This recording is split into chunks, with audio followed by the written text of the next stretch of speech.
Hello guys, here I am with a new video, and in this video we are going to revise congruency of triangles. So guys, we will revise rules of congruency first. So friends, first rule of congruency is SAS. If two sides of a triangle and the angle included between them are equal to the corresponding two sides and included angles of another triangle, then the triangle are congruent by SAS congruence rule. तो friends, इसको हम diagram के through समझते हैं. SAS का full form क्या है? Side angle side. इसमें टू साइड्स इक्वल होनी चाहिए दो ट्राइंगल की, जो एक पॉइंट पे मिलती हो, और उस पॉइंट से जो एंगल निकले वो दोनों ट्राइंगल का इक्वल होना चाहिए. तो वो दोनों ट्राइंगल SAS रूल के थ्रू कॉन्ग्रुएंट प्रूव हो जाएंगे. तो फ्रेंड्स, अब हम आगे चलते हैं CPCT के ऊपर.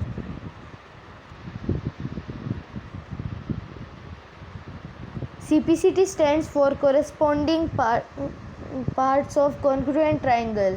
Corresponding parts means corresponding sides and angles of triangle according to CPCT. If two or more triangles are congruent to one another, then all of their corresponding parts are equal. तो friends, अब CPCT use कहाँ पे होता है? जब two triangles हैं और मान लीजिए ये A B C D, तो फिर इसकी मान लीजिए ये दोनों, ये और ये साइड, ये दोनों की इक्वल अभी तक प्रूव नहीं हुई. ये दोनों की इक्वल है, ये एंगल इक्वल है, और ये दोनों की साइड इक्वल है, और इसको मान लीजिए हमने SAS के थ्रू प्रूव कर दिया. लेकिन नेक्स्ट क्वेश्चन में हमसे बोला जा रहा है कि AB और CD इन दोनों लाइन को कोरेस्पॉन्डिंग प्रूव करो. तो अब हम इसको कैसे प्रूव करेंगे? इसको हम प्रूव करेंगे CPCT के थ्रू. CPCT के थ्रू हम कैसे प्रूव करेंगे? CPCT का मीनिंग ही होता है जब कोई टू ट्राइंगल्स अगर कोरेस्पॉन्डिंग प्रूव हो गए हैं, तो फिर उनकी हर एक साइड इक्वल होगी. तो हम डायरेक्टली लिख सकते हैं AB is equals to DC because of CPCT. तो फ्रेंड्स, हमने अब CPCT का भी कॉन्सेप्ट क्लियर कर लिया है. अब हम नेक्स्ट टॉपिक के ऊपर बढ़ते हैं, जो कि है हमारा ASA congruence rule. If two angles and included side of a triangle are equal to the two corresponding angles and the included side of another triangle, then the triangles are congruent by ASA congruence rule. तो friends, इसका diagram जैसे कि यहाँ पे दिया हुआ है. यहाँ पे एक ट्राइंगल है जिसकी मीन्स एक एंगल दोनों का इक्वल दिया हुआ है, जो कि है 90 डिग्री, और हाइपोटेनियस साइड्स हमें इक्वल दी हुई हैं, और हमें बोला है कि इसको कॉन्ग्रुएंस प्रूव करना है. तो हम कैसे करेंगे? और जो AD लाइन है वो इसको बाइसेक्ट कर रही है एंगल A को, ये इसकी मीडियन है. तो जो एंगल A होगा उसको टू पार्ट्स में इक्वली डिवाइड किया हुआ है AD लाइन ने. तो जब इसको टू पार्ट्स में डिवाइड किया हुआ है, तो ये वाला एंगल और इधर वाला जो एंगल होगा वो दोनों इक्वल होंगे. जो लेफ़्ट साइड वाला है उसको हम मान लेते हैं X, और जो राइट वाला है उसको मान लेते हैं Y. तो angle X equals to Y.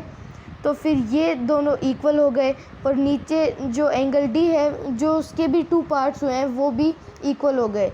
तो अब जो लाइन AD है वो दोनों में मीन्स सिमिलर है, मीन्स कॉमन है, तो फिर वो भी दोनों की इक्वल है. तो फिर ये इसको हमने कॉन्ग्रुएंट प्रूव कर दिया ASA के थ्रू, क्योंकि इसमें एंगल जो हमने अभी XY लिया था वो angle AD side and then again angle side angle, इसके थ्रू हमने इसको प्रूव कर दिया है. तो फ्रेंड्स अब आगे बढ़ते हैं सॉरी AAS की थ्रू की तरफ।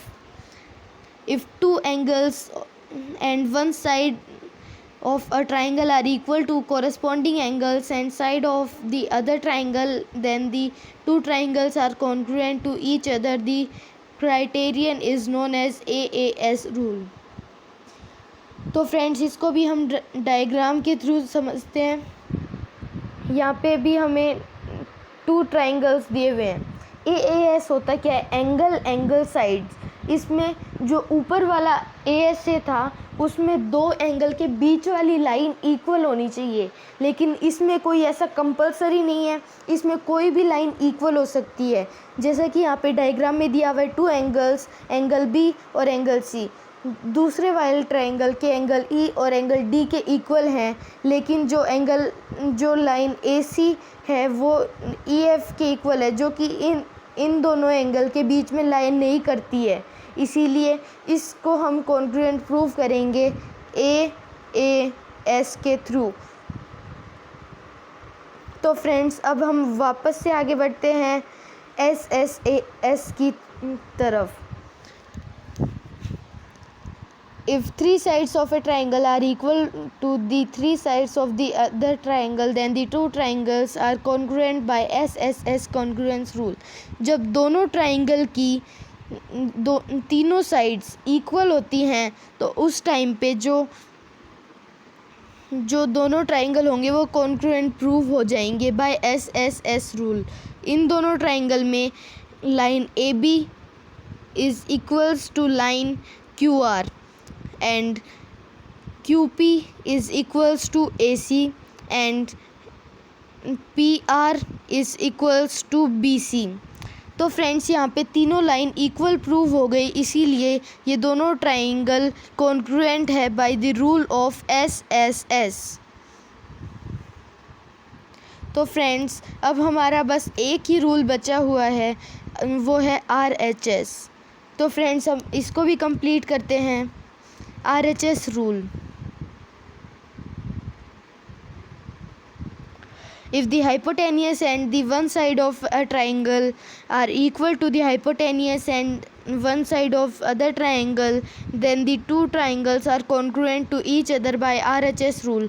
जो RHS rule होता है इसमें दोनों ही राइट एंगल ट्राइंगल होने चाहिए, जिसमें से दोनों का एक एंगल 90 डिग्री होगा और जो हाइपोटेनियस साइड होगी दोनों की ही वो दोनों ही इक्वल होनी चाहिए, और जो एक साइड होगी जो बची हुई 2 है, एक तो बेस बचेगा और जो ये सेकंड लाइन बचेगी, ये इन दोनों में से कोई एक इक्वल होनी चाहिए, जो कि अपने एग्जाम्पल में ये वाली इक्वल हुई है, जो इधर वाली लाइन है। तो जो हाइपोटेनियस है वो भी इक्वल, जो इधर वाली लाइन है वो भी इक्वल, और एक एंगल 90 डिग्री वाला एंगल भी इक्वल। तो फिर ये दोनों ट्राइंगल भी कॉन्ग्रुएंट है by the rule of RHS। तो फ्रेंड्स आज की इस वाली वीडियो में बस इतना ही, मिलेंगे अगली वीडियो में। तो फ्रेंड्स अगर आप चैनल पे नए हैं तो जल्दी से चैनल को सब्सक्राइब कर दीजिए। अगर आप अब मेरे लेटेस्ट अपडेट्स चाहते हैं तो उस बेल आइकन को भी क्लिक कर देना, और वीडियो को लाइक करना मत भूलना, और अपने फ्रेंड्स के साथ शेयर करना भी मत भूलना। Okay bye.